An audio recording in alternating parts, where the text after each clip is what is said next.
তো একজন প্লেয়ার তো বলেছে যে বিশ্বকাপ মাত্র ৬-৭টা ম্যাচের টুর্নামেন্ট। তো আমি একটা কথাই বলবো, শুধু বিশ্বকাপ ৬-৭টা ম্যাচের টুর্নামেন্ট নয়, বিশ্বকাপে আসতে গেলে যে লড়াইটা করতে হয় সেটাও কিন্তু অনেক বড় একটা লড়াই।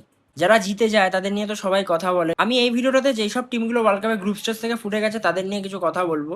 তো গ্রুপ এ থেকে সাউথ কোরিয়া, চেক রিপাবলিক ফুটে গেছে। চেক রিপাবলিক একদমই ভালো ফুটবল খেলতে পারেনি। সাউথ কোরিয়া কিন্তু পরের রাউন্ডে যেতে পারতো, বাট যেহেতু তারা সাউথ আফ্রিকার সাথে ম্যাচটা ড্র করলেই পরের রাউন্ডে চলে যেত, বাট সেটা করতে পারেনি, হেরে গেছে, সেজন্য গ্রুপ থেকে ফুটে গেছে। গ্রুপ বি থেকে কাতার একদমই ডিসঅ্যাপয়েন্টেড পারফরমেন্স, দুবারের এশিয়ান চ্যাম্পিয়ন হয়েও তো সেই জন্য কাতারও গ্রুপ থেকে বিদায় নিয়েছে। গ্রুপ সি থেকে স্কটল্যান্ড আর হাইতি। স্কটল্যান্ড ব্রাজিলের দিন যে ফুটবলটা খেলেছে, একদমই হরিবেল ডিফেন্স। তো স্কটল্যান্ড 3 পয়েন্ট পর গ্রুপ থেকে বিদায় নিয়েছে। আর হাইতি তাদের world cup experience com, but তাও তারা মরক্কোর সাথে কিন্তু একটা দারুণ ফাইট দিয়েছিল। স্কটল্যান্ডের সাথেও ভালোই খেলেছিল, বাট তাও তারা গ্রুপ থেকে ফুটে গেছে। গ্রুপ ডি থেকে টার্কি ফুটে গেছে, কিছুটা আমি আনলাকি বলবো, কারণ টার্কি প্যারাগুয়ে ম্যাচটা হেরে গেছিল, বাট প্যারাগুয়ের দিন প্রচুর চান্স ক্রিয়েট করেছিল, তারপরেও তারা জিততে পারেনি, যদিও তারা ইউএসএ কে একদম লাস্ট মুহূর্তের গোলে হারিয়ে দিয়েছিল। বাট টার্কি গ্রুপ ডি থেকে 3 পয়েন্ট নিয়ে ফুটে গেছে। গ্রুপ এ থেকে কুরাসাও, যারা প্রথমবার ওয়ার্ল্ড কাপ খেলতে এসছে, 1,58,000-এর দেশ, তারা যে বিশ্বকাপে কোয়ালিফাই করেছে এটাই অনেক বড় ব্যাপার। ফুটবল বিশ্বের মানচিত্রে কিন্তু দেশটা অনেক এক্সপোজারও পাবে। আমি চাইবো কুরাসার মতন দেশ যেন আগামী বিশ্বকাপগুলোতেও কোয়ালিফাই করতে পারে। গ্রুপ এফ থেকে টিউনিসিয়া, তারা একদমই বাজে পারফরমেন্স করেছে, সেই জন্য তারা গ্রুপ থেকে ফুটে গেছে 0 পয়েন্ট নিয়ে। গ্রুপ জি থেকে নিউজিল্যান্ড, যারা কিন্তু ওয়ার্ল্ড কাপে আনবিটেন ছিল, বাট তারা কিন্তু এই ওয়ার্ল্ড কাপে এসে হেরেছে, আর সেই জন্য